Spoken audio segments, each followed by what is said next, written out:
Det er sgu et samlingspunkt, der giver noget tilbage til Fredericia by, synes jeg. Jeg synes, kommunen har oppet sig. De har givet os nogle chancer, der er små forretningsdrivende, der gerne vil prøve at stikke en finger i jorden og se, om deres koncept holder. Vi er mange forskellige mennesker hernede. Vi har haver, vi er et godt antal af en blandet skare. Og der har jeg så prøvet på at slå min butik op, som har med musik og mennesker at gøre, som jeg vægter rimelig højt.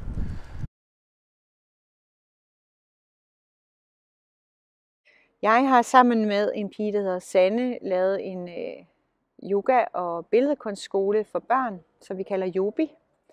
Og vi har et hold for børn fra 7 til 10 år, et hold for børn fra 11 til 14 år, hvor de kommer, og så laver de yoga, børnene.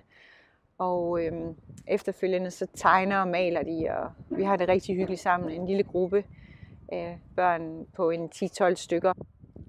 Jeg kommer til at lave yoga hernede, fordi at jeg blev ringet op af DR, som skulle bruge en til at lave yoga med Puk og Herman, som sejlede rundt og besøgte havnebyer i Fredericia, eller i Danmark.